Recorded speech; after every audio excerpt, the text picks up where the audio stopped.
Let's go.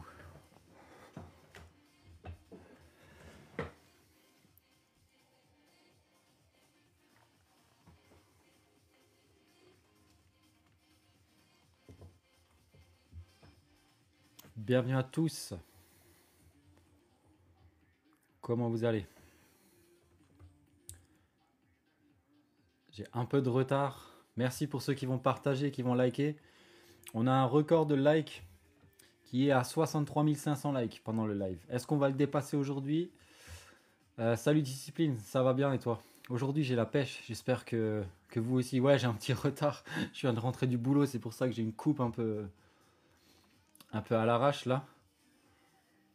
Salut Anna Mursan, comment est-ce que vous allez les amis? Vous êtes chaud pour un live sur les ETF là ou quoi?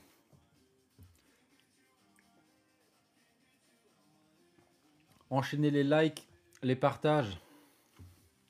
Yes, on veut tous faire de l'argent, ça c'est sûr. Bon, aujourd'hui, on va voir en détail ce que c'est les ETF, pourquoi c'est bénéfique d'y investir, comment choisir ces ETF, etc., etc. Salut Dim, ça va bien? J'espère que vous êtes tous motivés, les amis. N'hésitez pas à partager, à liker pour ramener le plus de monde pour que toutes les personnes puissent participer pendant tout le live. Pas qu'ils nous rejoignent en cours de route, ce serait dommage.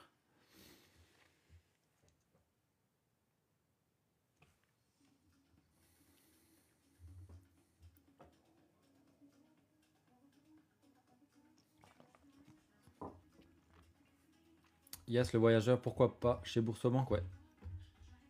Tu peux ouvrir un PEA chez eux si c'est ton bon objectif. En tout cas, on va parler des ETF aujourd'hui pour ceux qui viennent de nous rejoindre. J'espère que vous êtes tous motivés. Préparez vos questions parce qu'après on va répondre à vos questions aussi. J'attends juste Aymin qu'il arrive. On peut ouvrir plusieurs comptes titres ordinaires, discipline, mais par contre les PEA c'est juste un par personne. Merci le voyageur pour la rose. Ça fait plaisir, ça me motive. Let's go.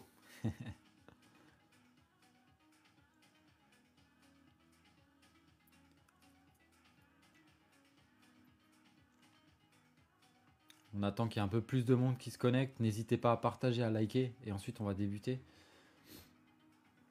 J'attends aussi l'invité du jour. On va se présenter tout à l'heure à vous pour que vous compreniez un peu d'où on vient et d'où on sort pour vous partager un peu de contenu. Est-ce que parmi vous, il y a des gens qui aimeraient bien investir dans les ETF mais qui ne l'ont pas encore fait? Il y a des choses qui vous retiennent, vous avez besoin d'éclaircissement à ce sujet? Dites-moi tout.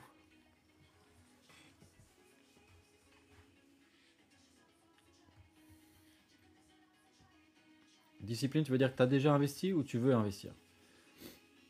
Qui c'est qui veut investir et qui ne l'a pas encore fait actuellement?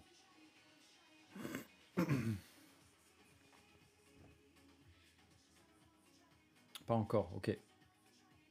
Yes. C'est déjà bien. C'est déjà bien que vous y pensez parce que c'est un bon investissement sur le long terme. Bon, vous verrez par la suite, on va en discuter après. Yes, Ploustic. Yes, tu vas voir Ploustic. Je sais pas si tu connais un peu la chaîne ou quoi, si tu viens de débarquer, mais on va en parler là plus en détail. Il y a un expert dans le domaine qui va venir nous rejoindre. Salut Maxime. Et qui, en fait, c'est son métier. Donc, n'hésitez pas à mettre des likes pour qu'il y ait un maximum de gens qui nous rejoignent pour nous motiver à commencer.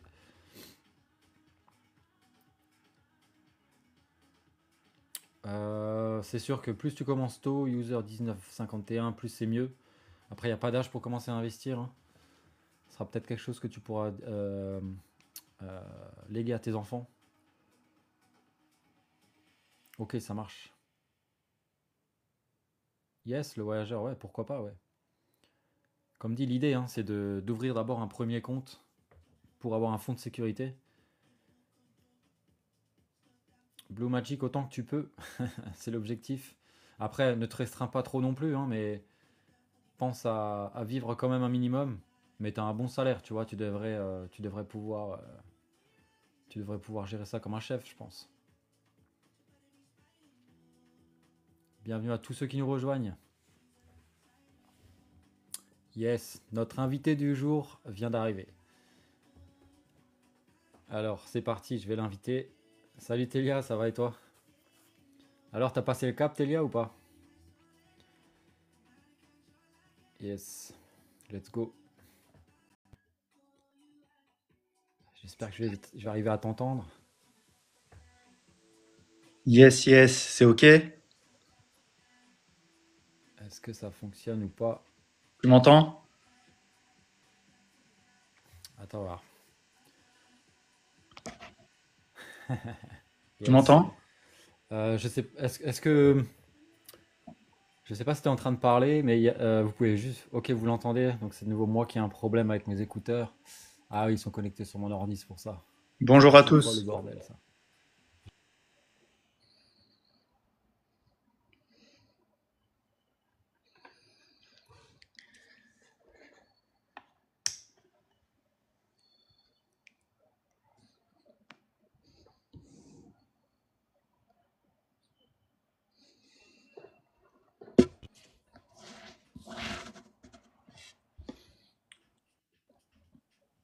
Ah, je galère. Il y a tout le monde qui t'entend sauf moi, je crois.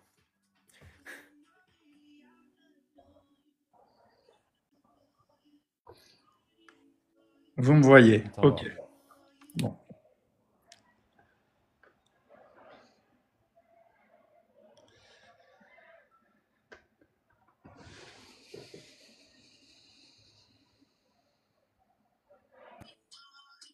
Non, c'est bon. On refait un test? C'est bon, c'est nickel. C'est Parfait. parti. Au top. Alors, comment ça va? Ça va très bien, et toi? Ça va, merci. Un Merci de peu le m'inviter sur ce stress. live. J'ai vu que tu l'as bien teasé en plus là en story et ces derniers jours tu en Ouais, parlais, c'est cool. yes. Ouais, c'était l'objectif parce qu'au final, je me rends compte que dans les lives, il y a beaucoup de personnes qui veulent investir dans les ETF, mais qui osent pas trop passer le cap parce qu'il leur manque des infos, tu vois. Et je me suis dit, bah tiens, vu que on a le même nom en plus sur, sur TikTok quasiment, donc je me suis dit, ça peut être un bon délire de partager les connaissances pour tout le monde en fait, qui puisse commencer à investir. Avec grand plaisir. Alors moi déjà pour la petite histoire, TikTok, je l'ai commencé il y a 2 mois à peu près. Et Éduque tes finances, c'était un jeu de mots. En fait, ETF, parce que c'est là-dessus que je travaille en ce moment. Moi, ça fait depuis 12 ans que je travaille dans les marchés financiers. Et là, j'ai lancé la partie TikTok. Et j'aime beaucoup l'éducation financière. Moi, j'ai pas mal d'amis ou de personnes de la famille qui me demandent des conseils quand ils savent pas trop quoi faire avec leur épargne salariale ou leur épargne retraite. Donc, je leur explique tout de A à Z. Et donc, vous, de votre côté, si vous avez des questions sur ce type de produit, n'hésitez pas. Je serai ravi de pouvoir vous éclairer sur ces stratégies. Yes. Tu veux peut-être nous partager un peu ton parcours par rapport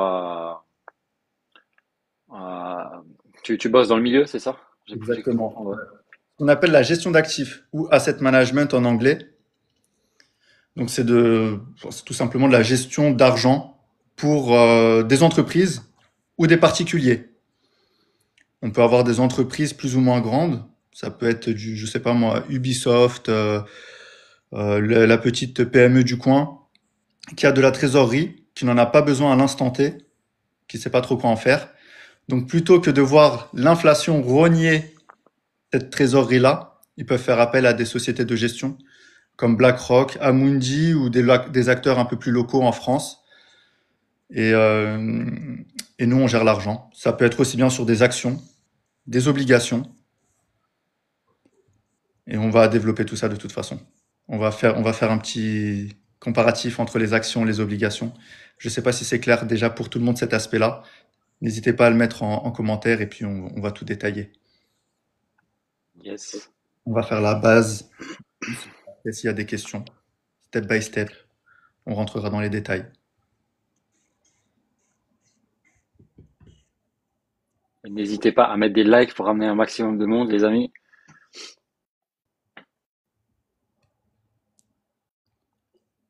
On peut peut-être commencer déjà à parler un peu d'actions, obligations, ou on attend un petit peu? Qu'est-ce que Ouais, tu en on penses? peut, ouais. Ouais, on peut développer le sujet. Après, je voulais juste encore rappeler aux gens que avant d'investir, déjà tout investissement comporte des risques. Et avant d'investir, on vous recommande de mettre en place un fonds de sécurité entre 3 à 6 mois de salaire et pour les plus frileux, même 12 mois avant d'investir parce qu'au final, on veut pas être contraint de revendre des actifs qui auraient perdu de la valeur s'il nous arrive un pépin pendant la vie. Donc ça peut être un problème sur sa voiture, un déménagement, bref, il peut arriver plein de choses. Ce serait dommage de devoir revendre des actifs où on va perdre de l'argent pour ensuite payer ce genre de déboires et ensuite seulement d'investir. Et c'est là où après viendra l'immobilier, la bourse, les actions, les ETF, etc., etc. Et cetera. Et c'est pour ça qu'aujourd'hui on va se concentrer sur un des piliers des différents investissements qui existent, qui sont les ETF. J'avais remarqué que pendant les lives, il y avait beaucoup de questions sur les ETF. J'y investis moi-même, mais bon, je suis peut-être pas aussi spécialiste que toi dans le milieu. Donc du coup, voilà, ça justifie ta présence. Aucun problème, ravi de pouvoir partager mon expertise là-dessus. Déjà, ça, c'est un très bon point. On dit en finance qu'on va pas mettre tous ses œufs dans le même panier. On va pas faire all-in, on n'est pas au casino. On va pas mettre tout son argent parce que s'il y a un problème de santé, un électroménager en panne, une voiture à réparer ou quoi que ce soit, on veut avoir de l'argent déjà disponible. Parce que les marchés financiers et surtout les actions sont volatiles. C'est-à-dire qu'ils vont varier tous les jours. Et même au sein d'une même journée, ils peuvent pas mal varier. Là, par exemple, il y a 2 semaines, l'entreprise Kering, donc dans le luxe en France, qui a changé de direction au niveau de Gucci, parce que Gucci appartient à Kering. Enfin, je la fais bref. Yes. Mais donc Gucci appartient à Kering. Il y a un nouveau directeur au niveau de Gucci et l'action Kering est passée de ce jour-là, donc c'était vendredi, pas de la semaine dernière, mais celle d'avant, est passée de 260 à 220 euros. Mm. Donc, c'est un gros gap. Et puis il y a peut-être un Ouais. exemple qui va parler au plus grand nombre. Ça, j'aime bien le donner à mes amis.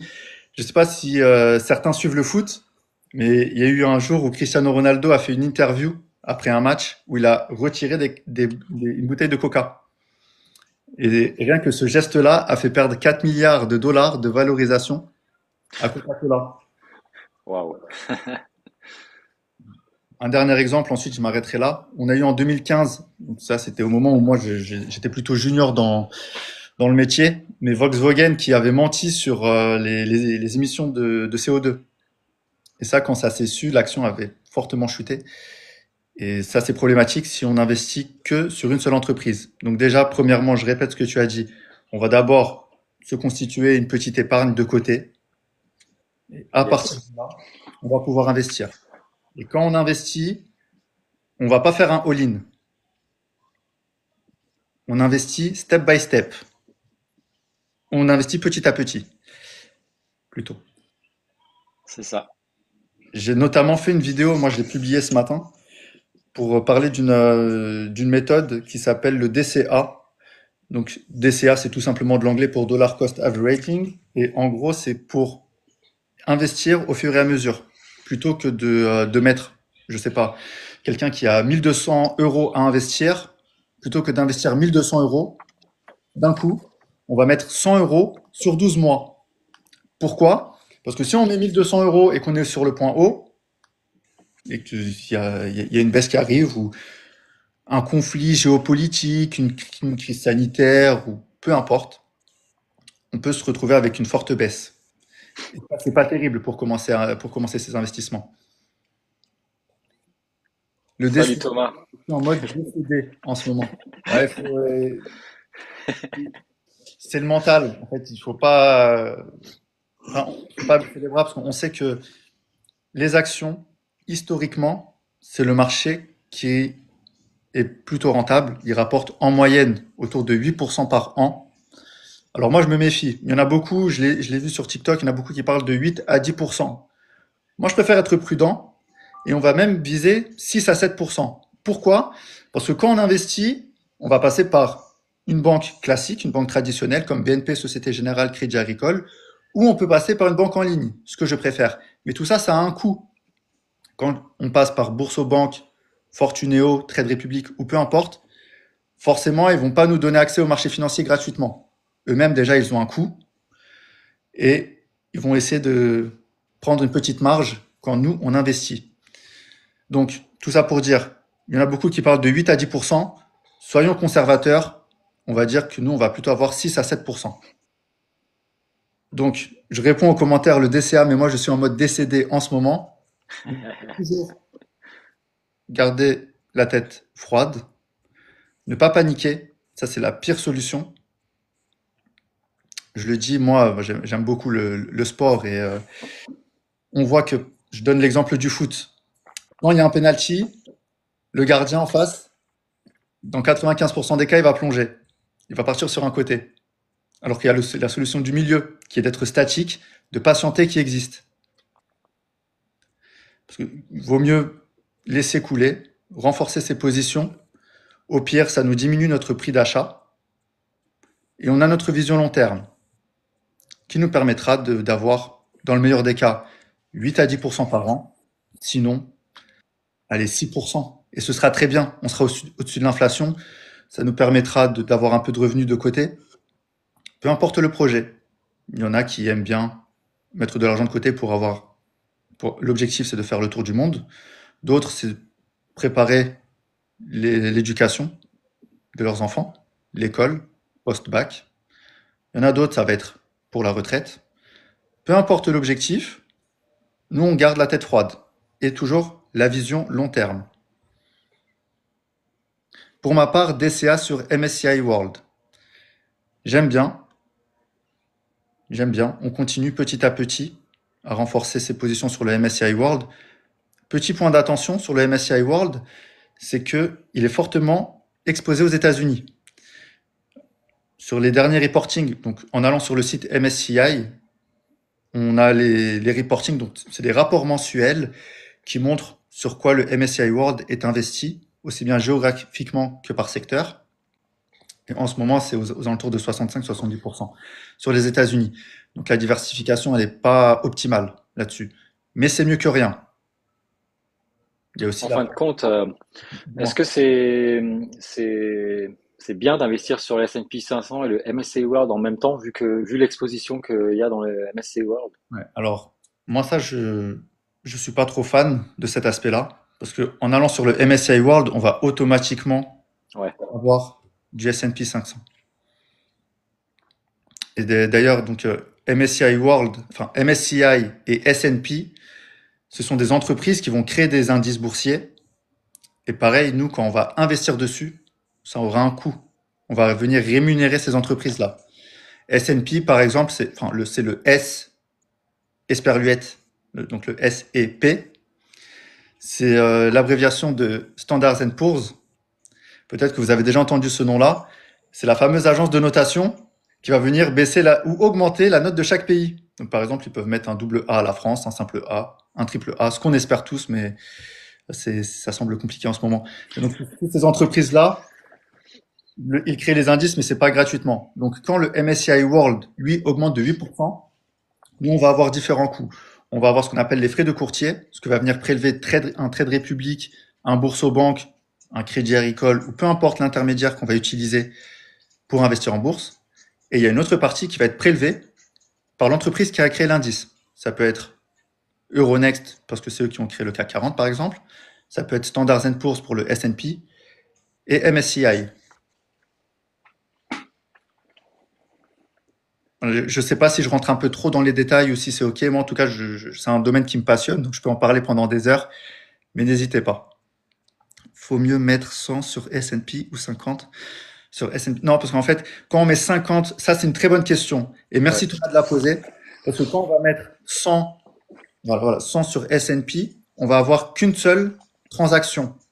Alors que si on met 50 sur S&P et 50 sur Nasdaq, on va avoir 2 fois les frais de courtier, le coût de transaction. Et tous ces coûts-là, sur le long terme, ça va avoir un impact significatif sur le rendement. Au niveau de la diversification, préfères-tu rester sur du marché européen ou pays émergents? Moi, je vais répéter ce que je disais, Dim. Pour moi, rien ne vaut la diversification. Ça peut être complémentaire d'investir sur les pays émergents et les pays européens. On peut même investir dans du Japon. Le Japon qui a été très négligé ces 20 dernières années sur les marchés financiers. Et là, il y a une politique interne qui veut développer les plus grandes entreprises. Donc, ça dépend sur quelle plateforme tu investis et si tu as de l'argent de côté. Mais encore une fois, on va pas tout investir d'un coup. Mais le plus important, c'est la diversification. Et ça, c'est possible avec les ETF. Parce que quand on va chercher un MSCI World, on va certes avoir une très grosse partie sur les États-Unis, mais on peut avoir d'autres pays, comme l'Allemagne, la France, le Royaume-Uni, le Japon, le Canada, etc.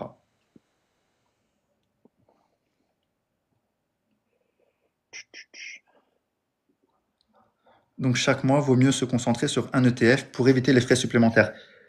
Merci beaucoup Télia pour cette question-là. J'en parle dans la vidéo que j'ai publiée en début d'après-midi. En fonction du courtier qu'on va utiliser, en fonction de la plateforme, enfin, peu importe comment on appelle ça, courtier, banque en ligne, intermédiaire qu'on va utiliser, on peut trouver des petits ajustements qui nous permettent de diminuer les frais. Et je m'explique. On a BoursoBank, anciennement Boursorama, qui est une filiale de Société Générale, qui est une banque en ligne, qui propose compte titre et PEA. Et BoursoBank a un partenariat avec iShares. iShares qui appartient à BlackRock. Ce partenariat-là, te permet d'acheter des ETF iShares sans frais d'entrée. De la même manière, on a Fortuneo. Fortuneo qui est une filiale de Crédit Mutuel. Donc Fortuneo est une banque en ligne qui a un partenariat avec Amundi. Et avec ce partenariat-là, tu peux avoir une transaction, un investissement par mois sans frais d'entrée. Et donc à partir de là, on peut après on n'est pas obligé de faire du DCA sur un ETF, c'est très bien. Après, on peut aussi chercher de la diversification, un peu de pays émergents, un peu Après, d'États-Unis. j'ai une petite astuce aussi pour ceux qui veulent investir tous les mois. Alors, je sais pas ce que toi t'en penses, si tu l'as déjà testé, mais sur Trade Republic, tu peux mettre en place des plans d'investissement où Exactement. justement ils te prennent pas de frais de courtage. Donc, du coup, ça peut être une option pour eux aussi si jamais ils veulent passer par cette option-là, tu vois. Je sais pas ce que t'en penses, s'il y a Oui, des et ben, frais cachés ou. bon, tu me spoil un peu ma dernière vidéo parce que j'en parle aussi. Je parle des partenariats entre iShares, Boursobank, Fortuneo, Amundi et je parle de Trade Republic qui propose, ils appellent ça des plans d'épargne. C'est des Ah, ok. investissements automatisés. N'hésitez pas à regarder ma vidéo, je vous montre, il y a des screenshots dessus où on voit bien qu'on peut investir à partir de 1 euro sans frais et on définit la fréquence. On peut le faire une fois par mois, deux fois par mois, une fois par semaine ou tous les 3 mois. C'est les 4 fréquences qu'ils autorisent pour l'instant. Je répète, une fois par mois, une fois par semaine, 2 fois par mois, une fois tous les 3 mois. Et je vois le voyageur 32 qui demande c'est quoi le plan d'investissement. En fin de compte, quand tu vas accéder à ton application Trade Republic, tu peux ajouter des plans d'investissement, c'est-à-dire que tu vas définir à quelle fréquence tu voudras investir, comme il l'a dit. Et du coup, tu peux dire sur quel actif tu as envie d'investir, que ce soit sur un ETF, des actions individuelles ou d'autres produits. Et tu peux dire si c'est, bah, comme tu l'as dit, hein, Aymin, tous les mois, toutes les semaines, tous les 3 mois, etc., etc. Et ça, tu peux en définir autant que tu veux. Et quand tu mets ça en place, justement, t'as pas de frais de courtage, vu que c'est Oui, un automatique. oui. Et je vais rajouter un petit point. Tu demandais est-ce qu'il y a des frais cachés avec Trade Republic. Yes.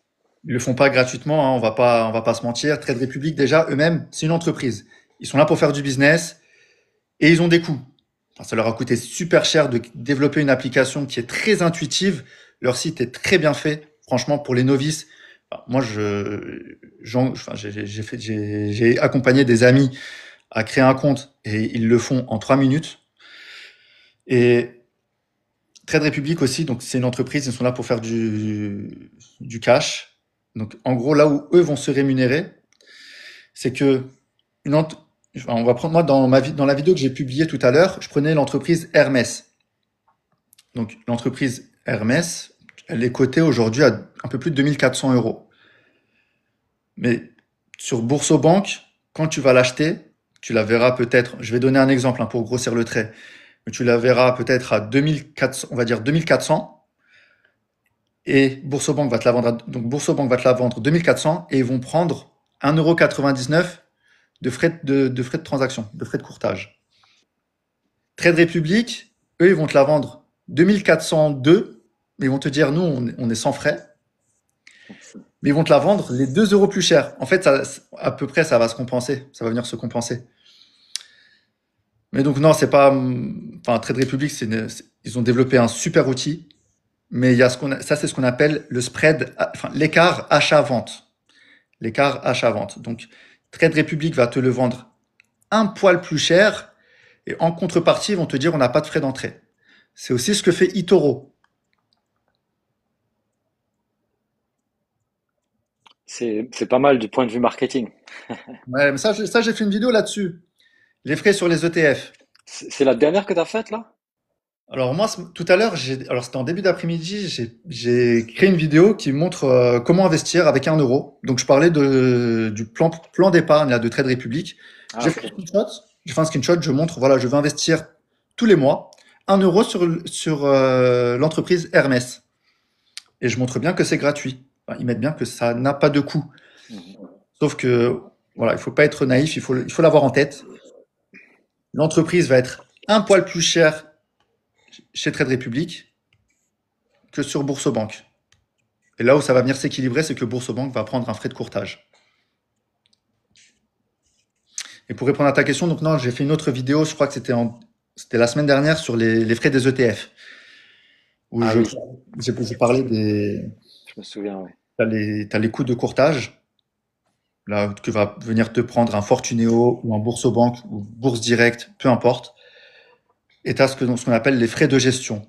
Parce que pareil, l'ETF, lui, il est pas construit gratuitement. Il nous permet d'accéder à moindre coût. C'est vraiment pas cher un ETF, hein. Alors, ça dépend, il faut regarder. Il y en a qui sont accessibles à moins de 0,50% de frais de gestion par an. Donc en gros, tu mets 100 euros, il y a 99,50 € qui vont être investis en bourse et 50 centimes qui vont aller dans la société qui a créé l'ETF. Donc je parle de tout ça. Il y a deux frais principaux, les frais de gestion et les frais de courtage. Yes. Déjà, moi j'ai une question, les amis, est-ce que vous savez ce que c'est un ETF ou pas? Pour commencer par la base de la base, Ça, c'est une excellente question. est-ce que vous savez ce que c'est ou pas? Si Et oui, surtout, je dites-nous. l'ai pas précisé. Il n'y a aucune question bête. Il y a Posez quand toutes même, les questions. il Il y n'y a quand a même des aucune gens qui question savent bête. pas. Il faut poser les questions. Moi, je suis pas né en maîtrisant les ETF. J'ai posé les questions et maintenant, ça me ferait super plaisir de tout vous partager.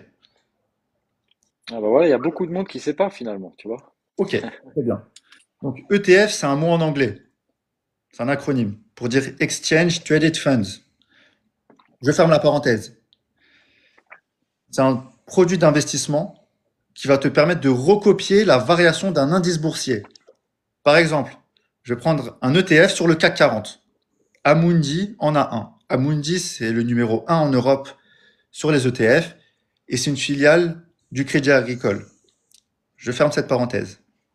Donc il y a un ETF qui s'appelle Amundi CAC 40 qui va recopier la variation du CAC 40. Donc quand le CAC 40 augmente de 1%, l'ETF d'Amundi va lui aussi augmenter de 1%.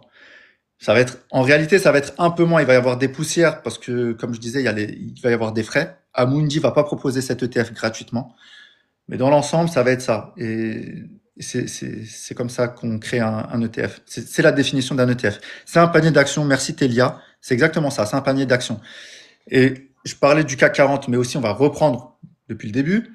Le CAC 40, c'est un indice boursier qui va regrouper les 40 plus grandes entreprises cotées en bourse en France. Là-dedans, on va retrouver des entreprises comme LVMH, L'Oréal, Carrefour, Hermès, Renault, Michelin, Danone. Voilà. Et on a l'équivalent dans plein d'autres pays, hein. Chaque pays a son indice boursier. Aux États-Unis, c'est la question que tu posais d'ailleurs, hein. Aux États-Unis, c'est le S&P. C'est Yes. un des indices, c'est pas le seul. Donc S&P, c'est, je répète, Standards and Poor's, la fameuse agence de notation qui dégrade ou qui améliore la note de chaque pays. Donc S&P 500, c'est les 500 plus grandes entreprises cotées en bourse aux États-Unis. Et là-dedans, tu vas avoir du Amazon, du Tesla, Microsoft, Visa, Meta, Apple. Tac, tac, tac, ça défile les questions là. C'est quoi UCITS? Ça, j'ai vu UCITS. Alors, discipline 37-37. C'est quoi UCITS? UCITS, c'est une réglementation européenne. C'est ce qui permet d'être aligné avec la réglementation européenne et proposer des produits d'investissement. Comment faire pour avoir un ETF? Merci Yana 973. Je ne sais pas si je suis vraiment à jour dans les questions, j'essaie de lire au fur et à mesure. N'hésitez pas à copier-coller pour que ça apparaisse si j'en zappe une. Donc, comment faire pour avoir un ETF? Pour avoir un ETF, donc, pour avoir un ETF, il faut passer par les marchés financiers. Ça n'a rien de très compliqué. La première étape, c'est soit on va voir sa banque et lui demander, voilà, est-ce que tu peux m'ouvrir un compte titre et un PEA? PEA qui veut dire plan d'épargne en action. Donc soit on va voir sa banque, c'est très rapide, il suffit de sa carte d'identité et son numéro d'identifiant qu'on retrouve au niveau des impôts, numéro d'identifiant fiscal. C'est très rapide, la banque le banquier ou la banquière va photocopier les documents, on va remplir des petits formulaires, très rapide, mais ça risque de coûter cher par rapport à une banque en ligne. Donc moi, par exemple, de toute façon, un plan d'épargne en action, ce qu'on appelle plus communément PEA, on peut en avoir qu'un seul. Donc moi, mon PEA, il est chez Boursobank. Parce que c'était une des premières banques en ligne. Moi, j'ai créé un compte en 2015-2016. Ça m'a permis j'ai pu être parrainé et parrainé à mon tour, donc avoir un petit peu d'argent qui tombait. Et ces montants-là, je les ai investis. Ah, tu sais quoi, je l'ai ouvert à la même période, en 2016 aussi, chez Boursobank aussi. À l'époque, cet argent-là, je l'avais investi chez ArcelorMittal. Ok. J'étais pas encore très chaud sur les ETF. Ouais. Et donc, voilà, on peut passer par sa banque pour ouvrir un compte titre et un PEA, ou on peut le faire avec une banque en ligne, ce qui est plus avantageux en termes de frais. Et une fois qu'on a le compte titre et le PEA, enfin le compte titre et ou le PEA, on va pouvoir acheter des ETF, mais pas que. Donc en gros, la subtilité entre compte titre et PEA, n'hésitez pas à regarder, j'ai fait une vidéo là-dessus aussi où je comparais. Le compte titre, on va dire, c'est un hypermarché. Ah oui, ça, c'est bien de prendre des notes, de noter là sur. Très bonne Ouais. idée. Je vais investir Ouais. sur un tableau, moi aussi. Mais je l'avais acheté il y a des années, j'aurais jamais cru que ça me Incroyable, servirait pendant un live TikTok parce que bon. incroyable. Mais Donc, en fait, le compte titre, on va dire, moi, dans ma vidéo, là, j'ai publié ça il y a 3 semaines, un mois, je crois. Un compte titre, c'est un hypermarché. Bon, tu veux commencer par le PEA? Allez, on va faire le PEA. non, après, je voulais juste revenir sur un truc. Bon, je l'ai déjà dit hier. Il y a sûrement des gens qui sont présents aujourd'hui et qui étaient là aussi présents, qui étaient présents hier. Mais en fin de compte, tout au début, moi, je me posais la question, comment ça fonctionne un PEA? C'est un compte un peu spécial, machin, etc. Et qu'est-ce qui se passe quand je mets de l'argent dessus? Juste pour que les gens ils aient une vision claire de c'est le PEA ou le compte titre, ça fonctionne de la même manière. Donc, on va avoir le compte courant. Je voulais juste revenir là-dessus rapidement pour qu'il n'y ait pas trop On a de raison. confusion. Et en fait, Nickel. le compte titre et le PEA, c'est comme une enveloppe, si vous voulez.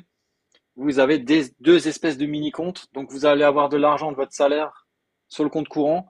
Vous allez faire un virement sur le compte espèce, ça s'appelle comme ça, du PEA ou du compte titre. Et ensuite, votre argent va arriver là. Et ensuite, vous allez pouvoir investir dans des actions, des ETF ou d'autres produits qui sont disponibles.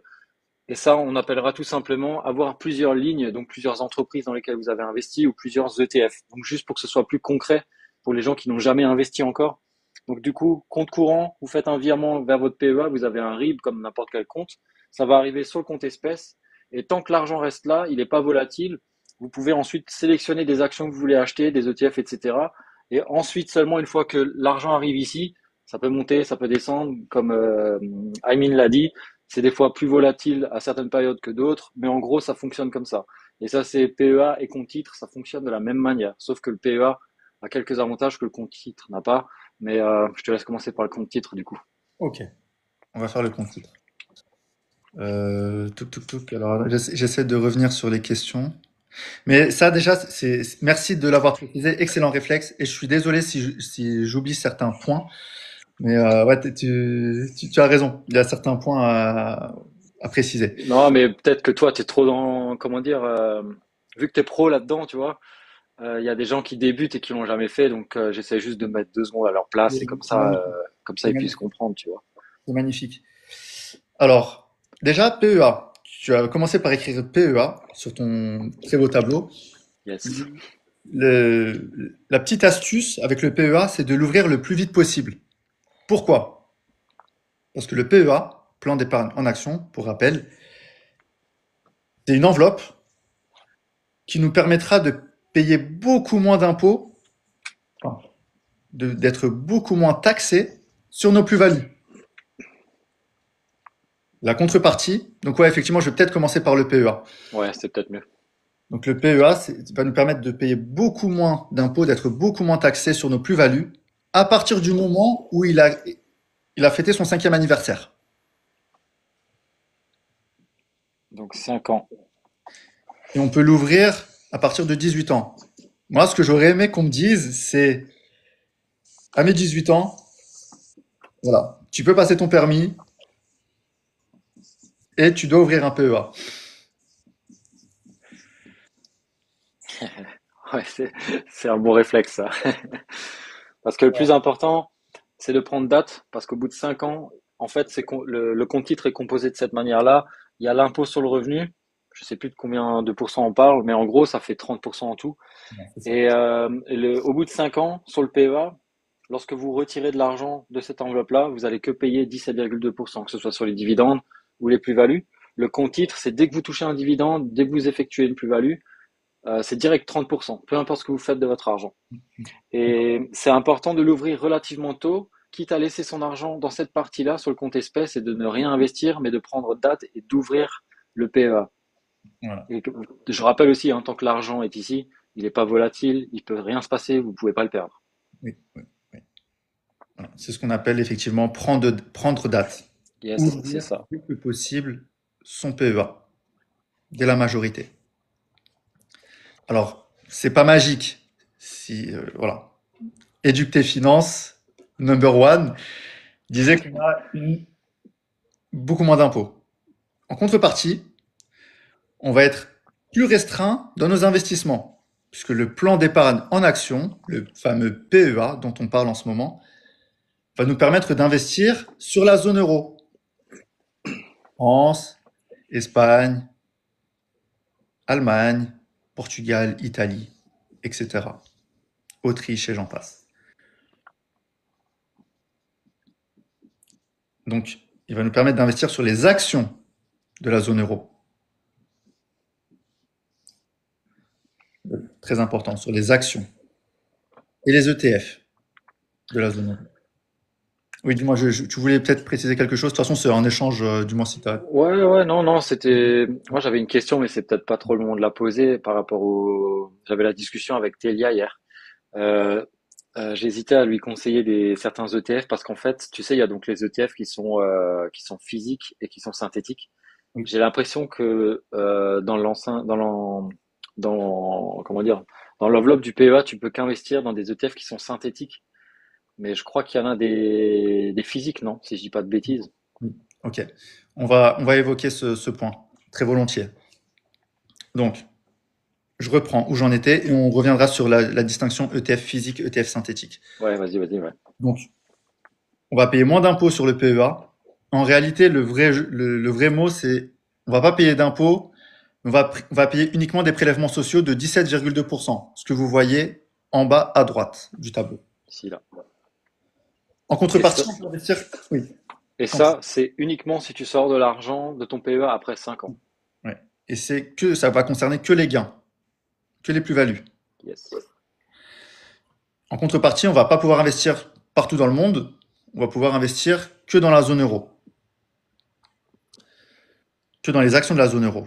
Donc, on pourra acheter du Danone, du LVMH, du Fiat en Italie, du Siemens en Allemagne, etc., etc. On peut acheter également des ETF.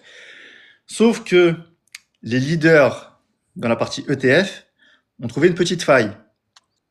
Ils ont dit, OK, si on ouvre un ETF en Europe, mais qu'il investit dans une autre zone géographique, comme l'Inde, le monde ou les États-Unis, on peut être éligible au PEA.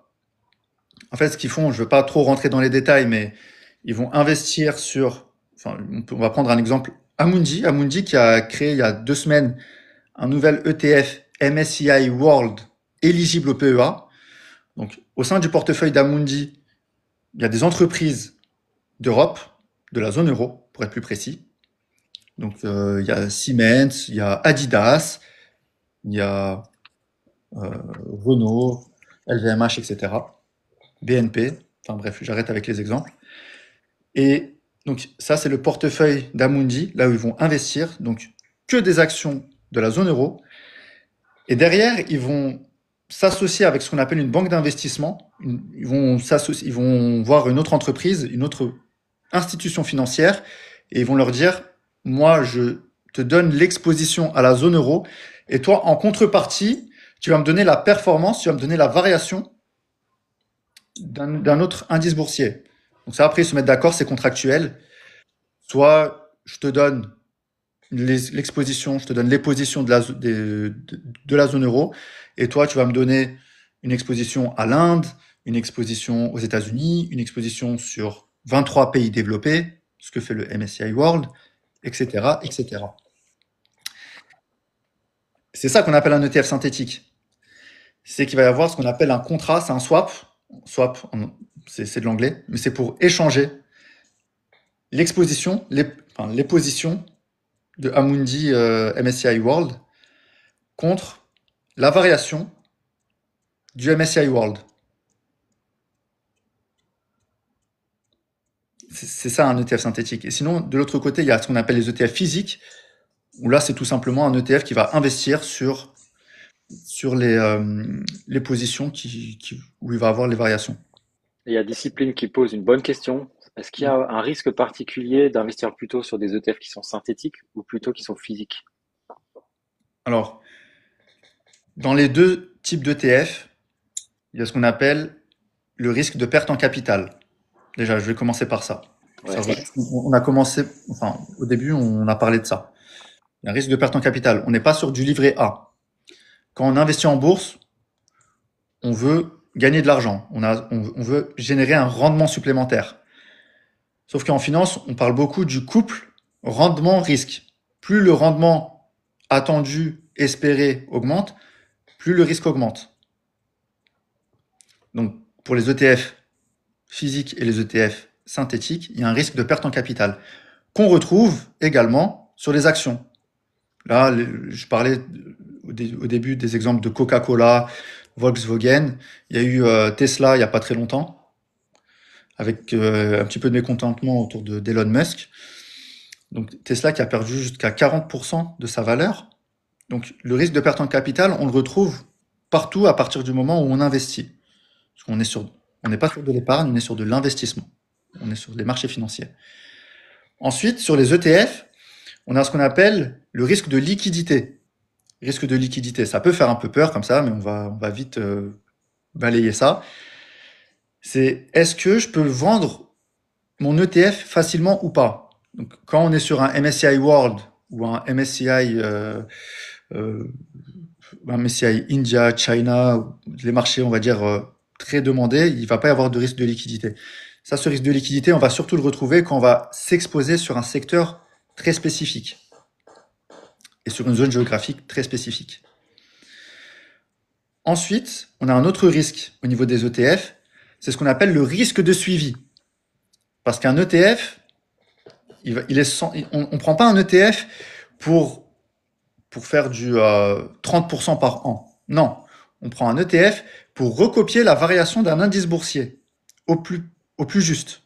C'est-à-dire que quand un indice boursier, je vais reprendre l'exemple du CAC 40, si notre ETF recopie la variation du CAC 40, on veut qu'il le fasse, enfin qu'il soit vraiment le plus proche, que ce soit à la hausse ou à la baisse. Si le CAC 40 baisse de 30%, mais que le Amundi CAC 40 est flat et stable, ou l'augmente de 5%, c'est qu'il y a un gros risque de suivi. Enfin, c'est pas pour ça qu'on paye un ETF. Et ça, c'est un point qui permettra aussi, donc ce qu'on appelle le risque de suivi. C'est ce qui nous permet aussi de sélectionner un ETF. Donc, je vais prendre un exemple. Amundi MSCI World versus iShares MSCI World. Évidemment, on va regarder les frais, parce qu'on veut que l'argent nous revienne. On veut pas le donner, enfin, on préfère le garder plutôt que de le donner à une société de gestion. Le plus important, c'est de regarder le risque de suivi. Est-ce qu'il réplique précisément l'indice boursier ou pas? Je ferme la parenthèse. Et effectivement, au niveau des ETF synthétiques, on a ce qu'on appelle le risque de contrepartie. Donc la contrepartie, c'est la fameuse institution financière qui, si elle fait faillite, ne sera pas en mesure de nous délivrer la variation du MSCI World ou du MSCI China, MSCI India, etc. Et désolé si c'est... Enfin, j'essaie de faire un effort d'être le plus clair possible. N'hésitez pas encore à poser toutes les questions. S'il faut revenir sur un point, je le fais très volontiers. Mais déjà, je sais pas là, qu'est-ce que tu en penses, toi, éduque tes Ouais, filles. ouais. C'est C'est OK. c'est ok, ouais, ouais, ouais, nickel. Ok. N'hésitez pas à mettre des likes si vous apprenez des choses aujourd'hui, à partager le live pour emmener plus de gens. Ouais, Thomas, on a prévu de mettre la rediff. Je vais mettre la rediff de toute façon sur ma chaîne YouTube. Comme ça, c'est adapté plus à un format long. Donc le lien, il est dans ma bio sur le compte TikTok si jamais. Je sais pas si tu as une chaîne YouTube, Amine. Ah, ça va venir. Ça va venir. Voilà, ça marche. Promis, je m'appellerai pas éduque tes finances. Je vais tester ça. Enfin, le but, c'était pas de, entre guillemets, de cannibaliser quoi que ce soit. Moi, quand je l'ai fait, j'étais pas au courant, hein, Mais que... moi non plus. Moi non plus, sinon j'aurais pris un autre nom. Et d'un Ah, coup, je je crois me que t'es venu dis, avant moi. Je crois que t'es venu avant moi. C'est plutôt moi qui... Moi, ça fait 2 3 mois hein, que je suis sur TikTok. Je ok, pense que ouais. t'étais là avant moi. Ouais, j'étais avant, mais au début, je faisais pas grand-chose. Il n'y a pas de problème. Donc, je m'appellerai pas éduque tes finances. Je trouve un autre nom. Et Y a puis, on pas se de donnera problème. de la, entre guillemets, on se donnera de la force mutuellement parce que le Ouais, plus clairement. important, c'est de éduquer le plus grand nombre. Ouais, ouais, c'est Moi, ça. je veux pas que mon entourage ou que même les communautés respectives se fassent rogner par l'inflation. Ouais, ça c'est sûr. C'est pour ça que je fais des lives quasiment tous les jours pour au moins leur apprendre à mettre un fonds de sécurité en place avant même d'investir, mais et ensuite de faire vraiment travailler l'argent pour eux au lieu de travailler pour de l'argent. Ouais. J'avais vu quelques questions là qui me Et je paraissaient vois intéressantes. Thomas, et on peut par exemple faire en Chine. Oui, il y a un ETF éligible au PEA sur la Chine qui est émis par Amundi. C'est Amundi, alors c'est Amundi PEA ESG. Donc ESG, c'est parce qu'il investit sur environnement, enfin, il va faire attention à tous les aspects environnement, social, gouvernance. Je crois que le nom complet, alors peut-être pas dans le bon ordre, mais c'est Amundi ESG, MSCI China, Leaders, quelque chose comme ça. Donc lui, il est éligible au PEA. Kat, c'est quoi le nom de sa chaîne? Peut-être que je sais pas de quoi on parle là. Le Peut-être nom de de ta chaîne, je sa pense, chaîne. c'est Éduque tes finances aussi. Oui, voilà. Mais la différence entre toi et moi, c'est que moi, j'ai pas d'accent. En fait, c'est pour ça que j'ai Ouais, cliqué le nom. Sinon, ça m'aurait bloqué. Tac, tac, tac. Je reviens. Ah, j'ai vu IBKR. Alors, tac, tac, tac, IBKR. Aujourd'hui, alors, welcome to Sahal. Aujourd'hui, tu réouvrirais sur Bourseau ou Trade Republic ou IBKR. IBKR, c'est l'abréviation pour Interactive Brokers. Alors, c'est génial, hein, Interactive Brokers. On a beaucoup de choix. Mais pour les novices, ça coûte quand même un peu cher. Parce que eux, leur coût de transaction, il est de 4 euros. Que tu mettes 10 euros, 100 euros ou 1000 euros, tu vas commencer déjà avec une moins-value de 4 euros. Alors, quand tu mets 50 000 euros, entre guillemets, c'est pas très grave. Mais si tu mets que 10 euros, en fait, ton investissement, il vaudra que 6 euros au final. Et eux, ils vont prendre 4 euros dans leur poche. Ça représente 40% de l'investissement. Donc, je reviens. Tu réouvrirais sur Bourseau ou Trade Republic. Alors moi, j'en ai plusieurs, hein, des comptes titres. Alors, c'est très bien parce que ça nous remet sur la comparaison PEA compte titre qu'on retrouve sur ton tableau. yes. Donc, un PEA, on peut en avoir qu'un seul. Alors qu'au niveau des comptes titres, on est illimité. Alors, Éduque tes finances, est-ce que tu peux préciser que le PEA, on peut mettre dessus entre guillemets, que 150 000 euros? Yes.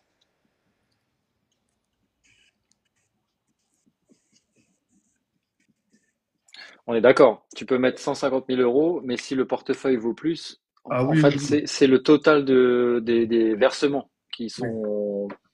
C'est pas comme le Donc, livret A, on va pas recevoir un appel de notre banquier à partir du moment où on atteint les 22 000.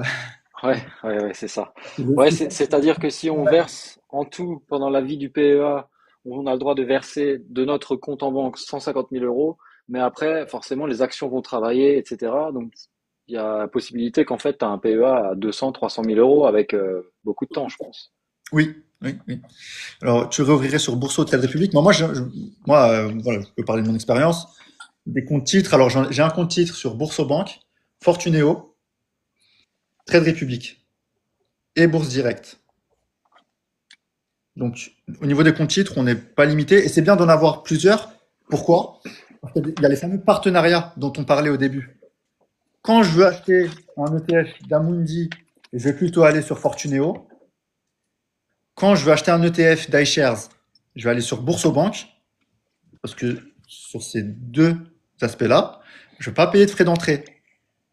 Je vais juste, entre guillemets, juste payer les frais de gestion. Euh, tac, tac, tac. Si ton ETF, voilà, si ton ETF est géré en Europe, il peut être éligible. Oui, ça, c'est ce qu'on disait. À vérifier dans le DIC, donc document d'information clé. Tac, tac, tac. Je relis. Est-ce que le transfert d'un PEA d'une banque est possible chez Trade Republic? Excellente question. Ça, donc c'est user 7305 54, etc. C'est très bien de transférer parce que je sais pas chez qui tu as ton PEA en ce moment, mais si c'est chez Crédit Agricole, BNP, Société Générale, CIC, etc., doivent prendre une bonne marge là-dessus. Donc il est possible de transférer le PEA. Je préfère, enfin je vous encourage à transférer plutôt que de le clôturer. Parce que si on clôture, on va perdre l'avantage des 5 ans. On va devoir repartir de zéro. Si on le transfère, on va garder notre ancienneté, qui nous permettra de payer moins d'impôts au bout de 5 ans. Yes. Et je rajoute encore un petit élément, c'est-à-dire que vous allez mettre de l'argent ici. Pendant 5 ans, ça va être bloqué. Et ensuite, vous pourrez retirer votre argent. Par contre, c'est pas à 100% bloqué. C'est-à-dire qu'entre l'année 0 et l'année 5, vous pouvez toujours retirer de l'argent. Mais alors, le compte PEA, enfin, le PEA va se clôturer automatiquement. Merci de la précision. Et Dim a fait un très bon commentaire. Possible, oui, mais c'est très long. Et ils vont t'embêter. Oui. Alors, embêter, je ne sais pas si c'est le terme, mais ils peuvent avoir quelques questions. Moi, alors, j'ai fait une vidéo là-dessus d'ailleurs, où je parlais du transfert du PEA. Ça coûte rien de solliciter les banques en ligne. Boursobank, Trade Republic, Fortuneo, Bourse Direct. En leur demandant, voilà, j'ai mon PEA chez, je veux dire, BNP, parce que c'est la plus grande banque. J'ai mon PEA chez BNP. Est-ce que tu le rapatries? Et si oui, combien ça me coûte? Il y a des campagnes parfois chez Fortuneo, Boursobank, où ils prennent en charge les frais de transfert. Donc, première étape, leur demander. J'ai mon PEA chez Crédit Mutuel, CIC, peu importe, la banque postale, peu importe. Combien ça me coûterait et combien de temps ça prendrait de le rapatrier chez toi? Euh, Moi, ça a été le cas. Tu vois, j'avais mon PEA chez Crédit Agricole, je crois, et j'ai fait transférer chez Boursobank et ils ont pris tous les frais à leur charge. Donc ça, c'est cool. Ah, bien, bien, bien. Et en plus, ce qui est une petite info encore en plus, si vous avez beaucoup d'actions, ça va prendre plus de temps.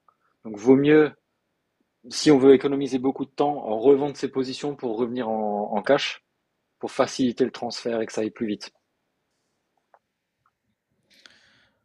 Ok. Je relis encore. Je vois, Thomas, désolé, je vois c'est quoi la différence? Je sais plus de quoi on parle. Est-ce que c'est la différence entre ETF physique, ETF synthétique, la différence entre compte titre et PEA? N'hésite pas à le repréciser, s'il te plaît. Parce on a un peu développé les points et peut-être que ça date un petit peu. Mais donc oui, donc pour PEA, Je te propose qu'on clôture. Donc, on a parlé Ouais, des 5 ans, 150 000 euros, 18 ans, zone euro, sauf exception. ouais. Et bien garder en tête que qui dit zone euro dit univers moins important que sur le compte titre. Voilà. Oui, dans un PEA, tu peux avoir des ETF à réplication physique. Tout à fait. Alors, si c'est un ETF qui est investi sur la zone euro, pas besoin de passer par une contrepartie. Euh, je viens de rentrer dans ton live. Question, j'en ai un de plus de 5 ans. Quel est l'intérêt de mettre? Quel est l'intérêt de mettre? Bah, tu bénéficieras maintenant de l'exonération fiscale. Au lieu de payer 30% d'impôts, tu vas payer 17,2% sur les plus-values. Quel est le risque de partir sur du synthétique? On l'a évoqué.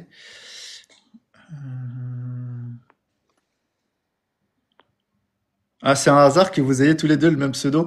Ouais, ça, on en parlait. Mais c'est Ouais. marrant parce qu'on se retrouve maintenant là à partager nos expertises et je suis ravi de le faire. Ça s'est joué à un accent près. Et c'est moi qui, mea culpa, hein, je le répète, c'est moi qui suis arrivé après. Donc j'ai dû créer mon compte, je crois, en janvier ou ouais, janvier de cette Ouais, année.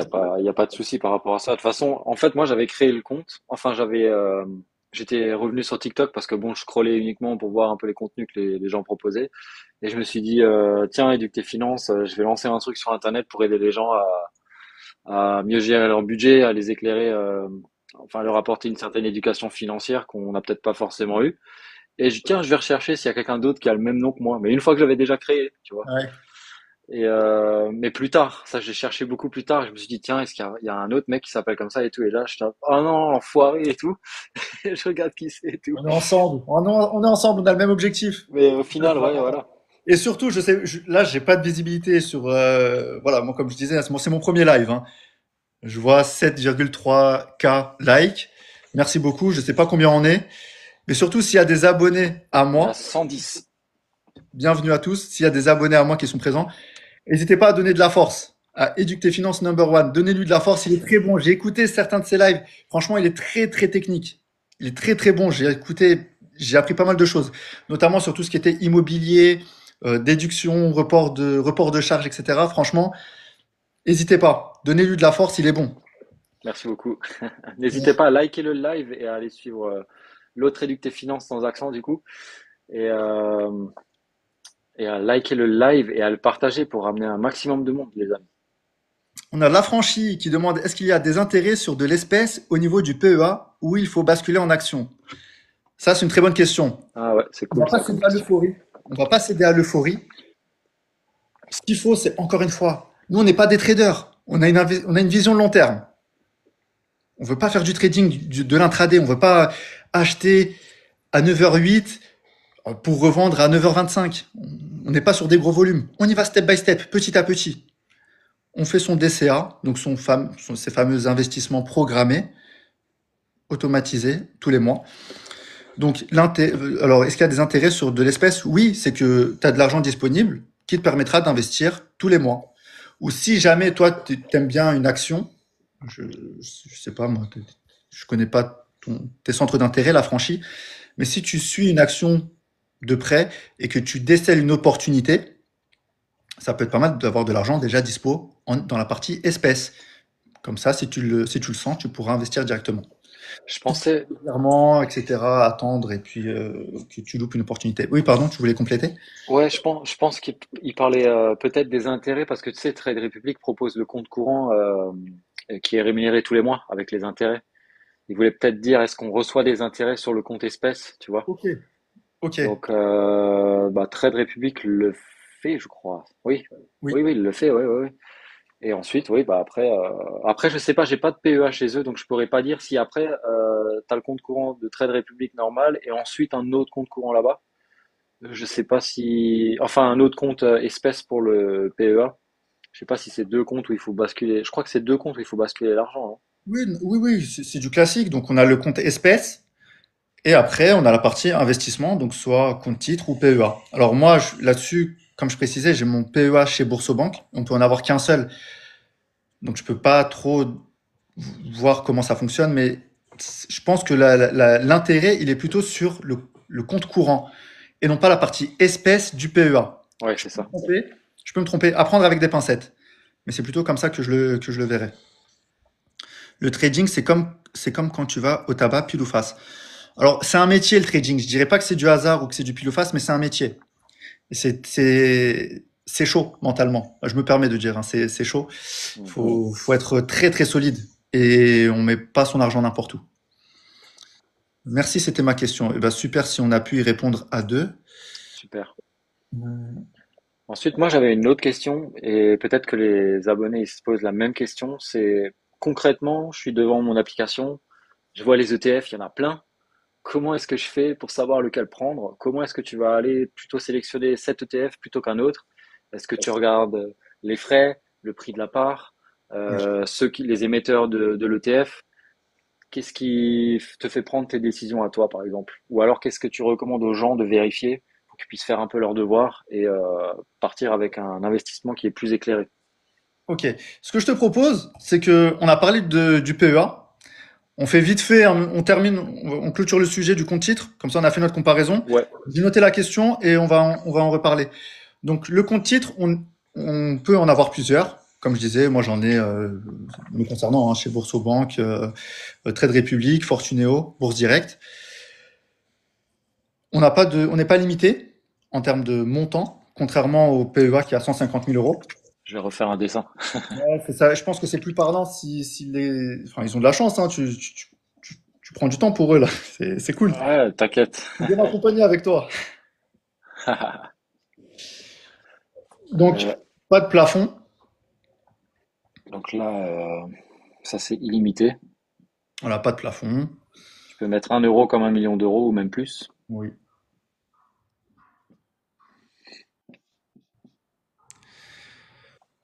Zone géographique beaucoup plus large. Là, c'est dans le monde, au Ah, final. c'est le monde. C'est Ouais. le monde. Et on va pas être que sur les actions. On peut investir sur des obligations, des crypto-monnaies. J'ai fait une vidéo d'ailleurs avant-hier là-dessus parce que maintenant Ouais. sur le compte titre de Boursorama, on peut investir sur le Bitcoin. J'ai fait une vidéo là-dessus et j'ai fait un test. Il y a un screen, il y a je crois que je sais plus si j'ai mis un screenshot. Mais en tout cas, j'ai fait le test. C'est 100 euros minimum, donc j'ai dit vas-y, je mets minimum, on voit ce que ça donne. Et donc ça a bien fonctionné. Et compte titre, non, compte titre, tu peux pas acheter de crypto, je crois. Ça, c'est que. Sur le compte titre maintenant de Boursorama, tu peux acheter ce qu'ils appellent un ETP, donc c'est comme un ETF, mais qui est investi Ouais. sur le Bitcoin. Yes. Donc voilà, on a ça. Donc après, là quand on voit ça, on se dit waouh, c'est magnifique. Mais dans ce cas, pourquoi je mets sur le PEA et pas sur le compte titre? C'est qu'on a un petit problème, c'est au niveau de l'imposition de nos gains et des dividendes. Là, c'est 30%. Bam, dans la gueule. Voilà. Là où on a vu qu'on était prélevé à 17,2% sur un PEA à partir du moment où il a 5 ans, sur le compte titre, on va être à 30%. Qu'il ait 2 jours ou 18 ans, 30% d'impôt. Et là, encore aussi une autre petite précision. À partir du moment où vous allez recevoir les dividendes de vos actions sur votre compte espèce, c'est 30%. Là, c'est pas une question de sortir l'argent ensuite sur l'autre compte courant où on reçoit le salaire, etc. C'est dès que ça arrive sur ce compte, c'est 30%. Contrairement au PEA où tant qu'on sort pas l'argent de l'enveloppe du PEA et qu'on se vire pas d'argent à notre compte personnel, entre guillemets, compte courant, on paye pas d'impôt, alors que sur le compte titre, dès qu'on reçoit des dividendes sur le compte espèce ou qu'on fait une plus-value, c'est direct des impôts. Et ça, c'est une très bonne transition par rapport à la question que tu posais. En gros, comment je compare deux ETF qui suivent le même indice? En gros, c'était ça ta question. Ouais. En fait, quels critères ou quelle spécificité, pardon, tu vas regarder quand tu vas sélectionner tes ETF, tu vois? Est-ce que tu regardes le prix de la part, l'émetteur, les frais, euh, voilà. Je pense que ça intéresse beaucoup de monde. Eh ben, on va commencer par le point que tu évoquais là, il y a 30 secondes. Qu'est-ce qu'on fait des dividendes? Donc, il faut savoir il y a deux régimes d'ETF. Il y a ce qu'on appelle les ETF capitalisants et les ETF distribuants. Et ça, pour faire la différence, vous avez la spécificité directement dans le nom de l'ETF. Soit il termine par AC, A2C. C'est ça, avec deux C. Hein. Parfait. Voilà, t'as tout bon. T'as lu dans mes pensées. Soit il termine par AC, A2C. Ou tu peux mettre entre parenthèses, parfois c'est CAP, pour capitalisant. AC. Ah oui, attends. Vas-y, prends ton temps. Il Ah faudrait ouais, juste. ouais. Moi, je pars dans 17 minutes. À 16h45, j'ai un petit impératif. Donc, AC ou CAP. Pour capitalisant, donc ça c'est les ETF qui vont réinvestir les dividendes. Moi, personnellement, c'est ce que je préfère en ce moment. Au moins, ça me prend pas la tête au niveau de ma feuille d'imposition. À dire, ouais, il faut que je déclare les dividendes que j'ai reçus, etc. Je sais qu'ils sont réinvestis et c'est très bien. Sinon, tu as la partie, voilà, DIST, D-I-S-T pour distribuant. Ça peut intéresser. Après, ça dépend de ton profil. Hein. Il n'y a pas de vraie bonne réponse. Moi, je préfère la partie accumulante, on va dire par facilité. Mais il y en a qui se disent, ben non, moi, je veux recevoir 10 euros par mois, 50 euros par mois, 100 euros par mois, etc., etc. Donc ça, c'est le dividende que tu vas recevoir directement dans le compte espèce de ton véhicule d'investissement. Véhicule d'investissement pour PEA ou compte titre. Et là-dessus, sur la partie distribuante, on va payer un impôt là-dessus. On va payer quoi qu'il arrive, on va payer un impôt. Et donc, l'erreur que certains font, c'est qu'ils prennent un ETF distribuant, ils reçoivent leurs dividendes. Pour simplifier, on va dire qu'ils reçoivent 100 euros de dividendes. Une fois que la flat tax passe, une fois que les 30% d'imposition passent, ils reçoivent non plus 100, mais 70. Et ensuite, ils réinvestissent les 70. Ça, c'est un risque qu'on ne retrouve pas dans la partie accumulante. Parce que les 100 sont réinvestis directement. C'est ça. Donc en fait, si vous voulez capitaliser, comme le nom l'indique, hein, vous allez plutôt prendre un ETF qui réinvestit directement les dividendes en son sein. Donc du coup, fiscalement, enfin, il n'y a pas de transaction, vous n'allez pas toucher d'argent. Donc du coup, l'argent reste dans le sein de l'ETF et ce qui va vous éviter de payer des impôts au final. Alors que ici, si c'est dans le cadre d'un compte titre ordinaire, c'est 30%. Sinon, le PEA, on est d'accord, tu payes pas d'impôt quand il verse un dividende. Alors, je regarde les questions. Les impôts du compte titre, il est directement déduit ou il faut le déclarer aux impôts? Non, il faut déclarer. Alors, Trade Republic le déduit directement. En En tout fait, cas pour ça dépend de la plateforme. Est-ce que c'est une banque française? Enfin, c'est ça, ça dépend où se situe le courtier au final. pardon, c'est vrai que Trade Trade, Republic maintenant est en France. Ouais.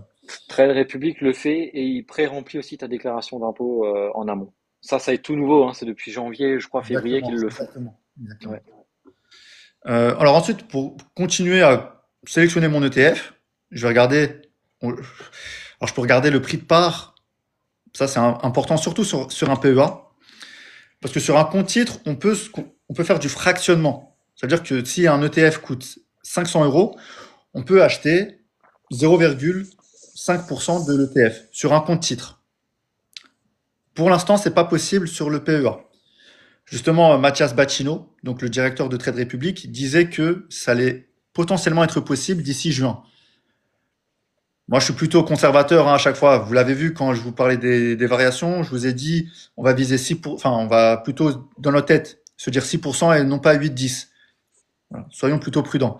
Ouais. Donc là, quand le mec dit en juin on pourra faire du fractionnement sur le PEA, allez, on va laisser passer l'été, on va dire septembre-octobre. On n'est pas 2-3 mois près. Donc je continue. Comment je vais comparer? Donc oui, je peux regarder le prix de part, je vais regarder les frais et surtout ce qu'on appelle l'erreur de suivi. En anglais, ça s'appelle la tracking error. Et ça va nous montrer est-ce que l'ETF est capable de répliquer, c'est ça le terme, c'est répliquer, est-ce qu'il réplique correctement l'indice ou pas? Enfin, moi, si je prends un ETF MSCI World, c'est pour qu'il suive le MSCI World. C'est pas pour qu'il fasse 8% de plus ou 8% de moins. Je veux une réplication la plus précise possible.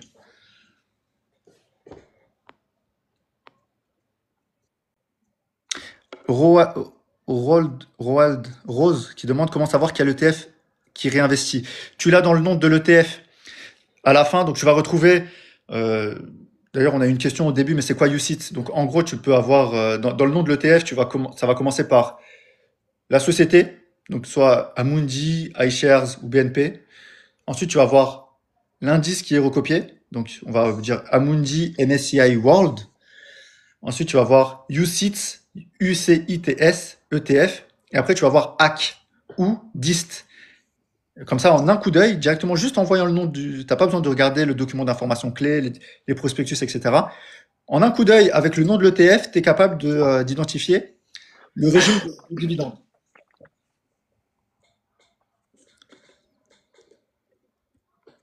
En fait, pour reprendre Telia, ça dépend si tu veux payer des impôts ou pas. Elle pose la question, vaut mieux privilégier un ETF capitalisant ou distribuant. En fin de compte, quand c'est capitalisant, les dividendes sont réinvestis directement dans l'ETF que tu vas acheter, alors que s'il est distribuant, ça va te verser, ils vont te verser les dividendes et donc du coup tu vas devoir payer des impôts sur ces dividendes, sauf si c'est dans le cadre d'un PEA. Et pour voir s'ils sont capitalisants ou distribuants, tu as ces lettres normalement à la fin, soit ACC qui veut dire capitalisant, accumulation, ou alors CAP, ou alors DIST à la fin du nom de l'ETF. Voilà, aussi simple que ça. Donc ça, c'est après à toi de voir. Les deux sont bien. C'est juste en fonction de tes objectifs. Donc, il y a Elito Finance qui complétait justement, ça doit arriver vers juin. Voilà. Mathias Bacchino, le directeur de Trade Republic, a dit ça va arriver en juin. Allez, le temps que tout se mette en place, on va dire septembre-octobre, on n'est pas 2-3 mois près. Ouais. Le plus important, c'est encore une fois vision long terme. Et encore une fois, ouvrir le PEA le plus vite possible. Ça, c'est un conseil que j'aurais aimé recevoir moi à mes 18 ans. Ouvrir un PEA dès que possible. Euh, Welcome to salle ou deux salles. Je sais pas si c'est en anglais. J'imagine que c'est en anglais parce que tout le reste est en anglais. Pour une prochaine vidéo, possible d'avoir un budget, ce que tu ferais avec? Bah, je sais pas ce que vous en pensez, mais peut-être je vous ferai une vidéo sur mes, euh, mes investissements du mois. Peut-être. Dites-moi hein, si vous avez. Enfin, de toute façon, c'est vous qui me dites hein, ce que vous voulez. Alors, GDC Workout et du coup, Finance Président, vous parlez pour le number one, j'espère. En toute humilité, moi je suis là, je fais mon. J'essaie d'aider au plus grand nombre. Moi, j'ai des amis qui travaillent, je sais pas, moi, ils sont au siège de la Fnac, ils sont électriciens chez Vinci, ils sont informaticiens chez BNP, mais quand ils reçoivent leur épargne salariale, ils savent pas quoi en faire. Et moi, franchement, je kiffe. Là, ça fait un peu plus d'une heure que je suis avec vous. Franchement, je prends beaucoup de plaisir. Donc, non, je veux pas être président. Je veux continuer à kiffer. Je veux continuer à kiffer sur les ETF. Et encore une fois, garder l'horizon de long terme, hein. Avoir la tête froide, ça peut baisser, ça a baissé en début d'année. Bah, dites-moi si vous voulez que je vous montre les investissements que je fais chaque mois. Justement, j'ai un peu renforcé la partie Nasdaq. Nasdaq qui est voilà, pour reprendre depuis le début, en toute humilité, hein, parce que je connais, mais peut-être c'est pas le cas de tout le monde, et il n'y a aucune honte à ça. Mais Nasdaq, c'est un indice boursier sur les États-Unis qui va représenter la partie tech, la partie technologie. Voilà. Donc Amazon, Apple, Microsoft, Amazon, Apple, Microsoft, Google, Meta, tout ce type d'entreprise-là. Il y avait Tesla, Telia qui avait une bonne question. dis-moi. Elle a reçu un message sur BoursoBank comme quoi la TTF passe à 0,4% à partir du 1er avril. Est-ce que c'est grave? Ah oui, c'est grave ça. En plus, je le vois aussi quand je consulte mes comptes. Ouais, en fait, avant, on payait 0,3% et maintenant, on va payer 0,4. Encore une fois, ça peut sembler limité, mais ouais, enfin, le 0,1, je préfère l'avoir dans ma poche, quoi. Ça, c'est sûr. Mais ça doit pas t'empêcher d'investir. Ah, ça ne doit pas t'empêcher d'investir. Le meilleur moment pour investir, c'était hier, et le deuxième meilleur moment, c'est maintenant. Ne serait-ce que déjà ouvrir le PEA. Faut Je vous dis all-in pas, avant je vous le dis pas de 28 faire un mars. all-in. Je vous dis pas de faire un all-in, mais c'est quand même important de prendre conscience qu'on peut faire travailler notre argent. Je vous dis pas de mettre tout votre salaire sur la bourse, sur les ETF. Non. De toute façon, vous allez être des boss avec la pratique. Et il faut y aller petit à petit, il faut pas se brûler les ailes. Et c'est relativement simple au final Oui. à mettre en place une fois que on peut même automatiser le truc, hein, une fois que c'est mis en place. Le plus dur, c'est de rester discipliné et régulier. Télia, j'espère que c'est une blague. Faut all-in avant le 28 mars. Non, non. Non, Alors, je pense certes, elle parlait par rapport aux frais, tu vois. oui, oui, oui, bah oui, justement. C'est pas parce qu'on va payer 0,1% de plus qu'on va mettre en péril toute notre épargne et notre plan d'investissement. Non, on respecte, c'est pas grave, c'est le jeu. C'est le jeu. Il y a Angers Click qui pose combien de temps est-ce qu'on passe par jour sur ça? En réalité, une fois que tout est automatisé, tu passes zéro temps. Peut-être Ouais. 5 minutes pour vérifier si le virement il a été fait. 5 minutes par mois. Voilà, c'est 5 ça. minutes par mois. Après, contrairement aux ETF, justement, si tu vas faire du stock picking, le stock picking, c'est le fait d'acheter une entreprise par-ci, une entreprise par-là. Demain, tu vois que te paraît une bonne entreprise, tu vas l'analyser. Là, tu vas passer du temps à analyser Total, tu vas suivre le cours, etc. Donc, tu vas perdre beaucoup plus de temps à analyser chaque entreprise, alors que quand tu vas acheter un ETF, c'est tout un panier de plusieurs entreprises où tu vas investir en achetant une seule part. Tu vas investir dans 500 entreprises, par exemple, pour prendre le cas du S&P 500. Et c'est là toute la différence au final, parce que l'ETF, tu payes un peu de frais, mais tu es tranquille. Et tu diversifies ton risque. Alors je me remets, bah, merci de compléter, ça me permet de revenir dans les questions. Je vois Didi qui dit parce que sur Boursorama, il n'y a pas le iShares MSCI World Islamic UCITS ETF. Alors celui-là, il est dispo chez Trade Republic. Sur quoi tu mettrais un cas en ce moment sur Fortuneo? Bah toujours, alors moi je veux pas faire du all-in. Moi j'y vais petit à petit. Je préfère me dire je mets 100 euros parce que là si tu mets 1000 que tu te tapes, ce que je ne souhaite pas, on va dire il y a un conflit, quoi que ce soit, tu te fais un moins 20%. Enfin, non, tu vas te retrouver de 1000, tu vas passer à 800. Alors qu'il vaut mieux faire 100 tous les mois. Comme ça, même si tu mets 100, tu te retrouves à moins 20%, tu vas être à 80. Donc là, tu vas perdre 20 euros et non pas 200 euros. Et après c'est de la régularité. Hein. Est-ce qu'on va chercher un ETF, je sais pas moi, sur une nouvelle zone géographique comme l'Inde? L'Inde, c'était pas mal demandé l'année dernière. Il y a un ETF justement de Amundi qui est éligible au PEA. Il a des frais de 0,85 parce qu'ils ont le monopole pour l'instant. Bon, Mhm. ils ont fixé le prix qu'ils voulaient.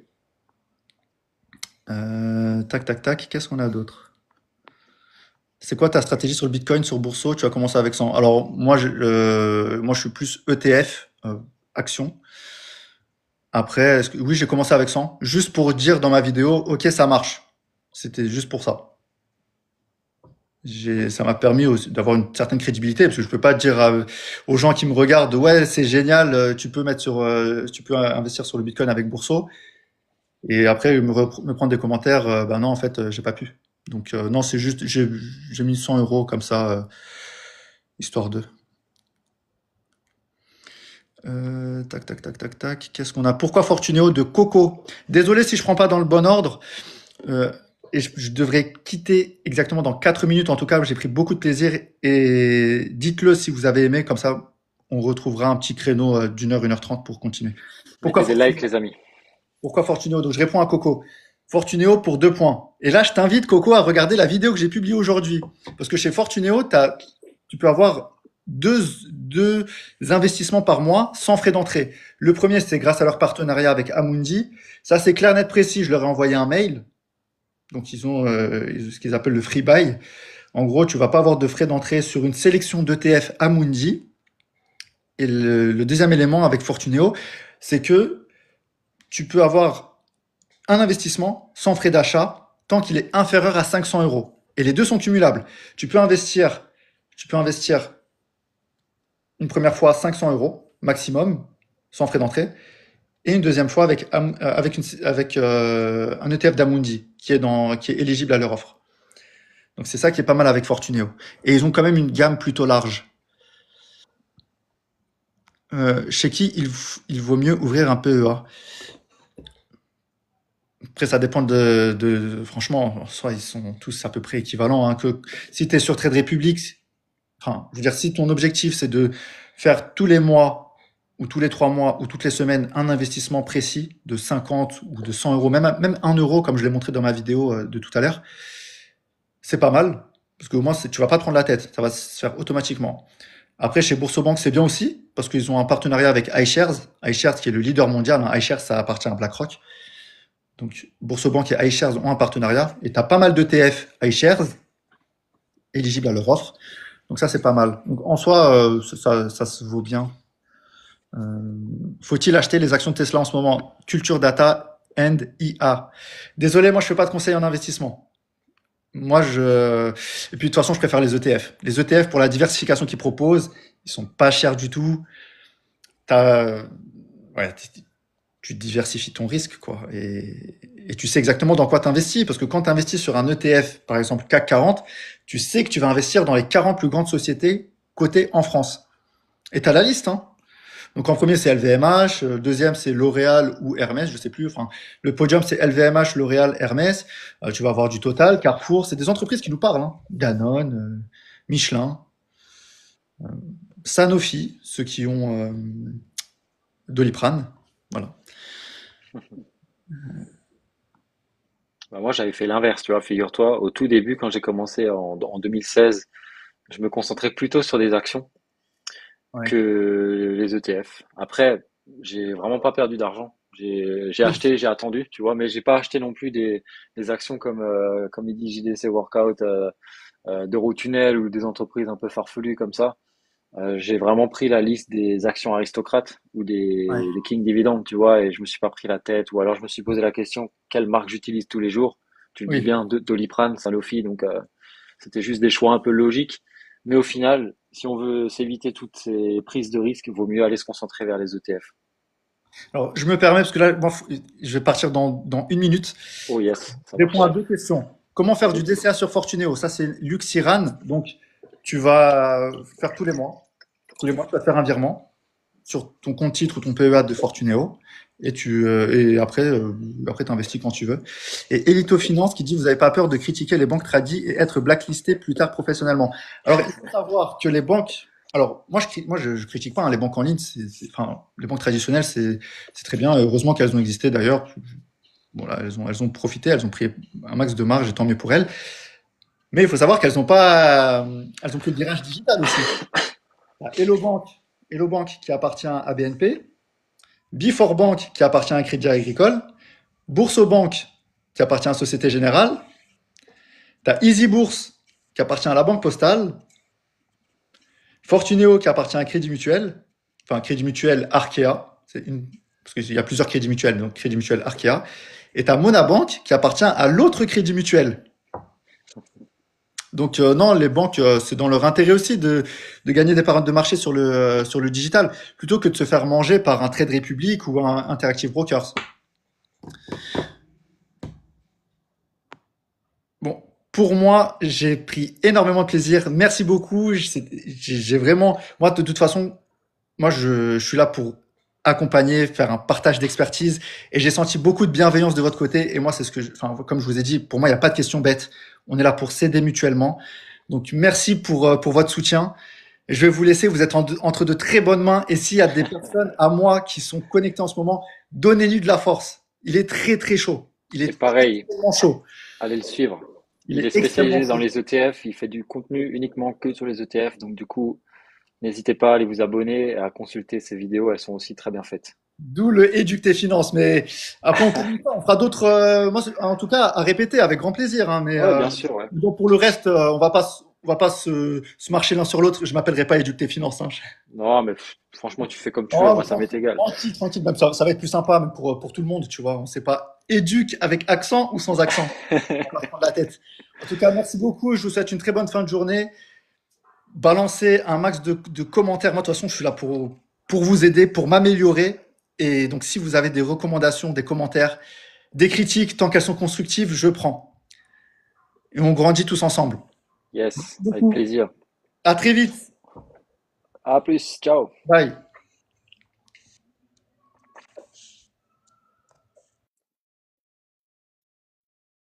Alors les amis, est-ce que vous avez appris des choses? Il s'appelle Éduque tes finances comme moi aussi, sauf sans l'accent. Au final, c'est un hasard, on s'est trouvé comme ça sur sur TikTok et on en est venu à se parler en fait. On a trouvé ça drôle d'avoir le même nom et c'est comme ça qu'on s'est rencontrés, qu'on est rentré en contact. Donc,